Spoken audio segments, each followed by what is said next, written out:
of you, which is what most of my students try to do. They all dabble too much.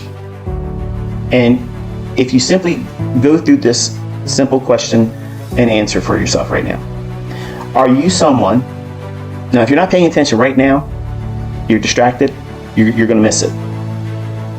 But the type of person you are right now, are you someone, if someone says to you, I don't think this is possible, and it doesn't have to necessarily be trading, I don't think this is possible, or I don't think that you can do that. Are you someone that says, they're probably right? Or, I'm going to show this person they're wrong, and I'm going to show them 12 ways why they're wrong. And I'm going to do beyond what they thought I said I was going to do or I could do, and they said I couldn't do. I'm going to do more than that. Okay? Because right now we're going to divide you all as an audience, because either you're going to be someone that's going to be influenced and held back by someone else's opinion or suggestion on you, or maybe you've watched someone else receive criticism.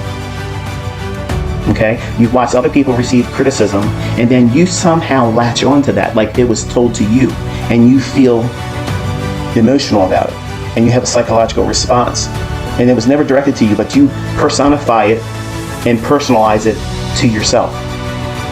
That's very telling. That is a barrier for you as a trader. You may not realize it right now, but Friday I'm going to cover the contrast of all that. You may not know the answers to these things right now today because you want to think about what I'm going to tell you.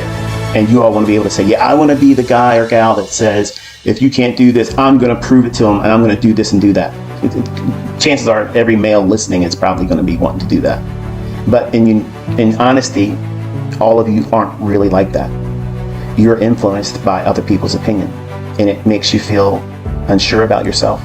It may be causing anxiety. It may feel embarrassment. You may feel like you don't feel like you're going to do well because of someone else's opinion about you. Or you have that spark, that inspiration, that, well, kicking the hinder parts, if you will, to now do something because it's a challenge that's been laid in your hands. It's like, now this is what it's like. For me, when I listen to other people, when they say this can't be done or no one can do that, I am the person, my personality is you tell me that can't be done or that I can't do something, my mind immediately switches on. I'm in predator mode. Like, I'm in there looking for every way to come back at them and say, this is how you're wrong. And you were wrong here, and you were wrong here, and you were wrong there, and you were wrong there, here, there, everywhere. And I want to bury them in it. That's my mentality. And that's not a strength. That's just how I interact with outside influences. And that stems from a childhood that I had no control over the factors and environments that I was left in, which were dangerous and they were hostile. So as an adult, now I seek control all the time. I am a control freak. Everything and every aspect of my life, I have to have control over. If I don't have any control over it, I have no interest in it. That's my disposition. That's how I am. You may not be that way. You may be very, very passive, and you may be very lethargic in terms of responding to things that are met as a challenge towards you. And you may be using that very perception about the marketplace, and that's your hindrance. That's the barrier that you have to put. If you have that mentality, you're going to have to break through that, and it's not going to be easy for you. Because what you're seeing is most people fail doing this. Most people are not consistent. Most people can't even determine where the market's going to go, let alone get in it without having stopped out or managed risk appropriately.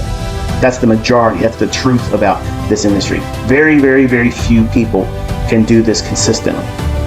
And you know this, but you're still willing to watch videos. You're still willing to try to practice and dabble, because you're waiting for some kind of magical thing to occur where it clicks for you. With no real effort, with no real study, with no real logging and journaling, you think it's just going to happen for you. That's not realistic. So part of this mentorship will be using the tools and resources of journaling properly. But what is it you're supposed to be journaling anyway? Because if you don't know what you're doing, you don't know where the market's going to go next, because you don't know bias, you don't know profiling, you don't know session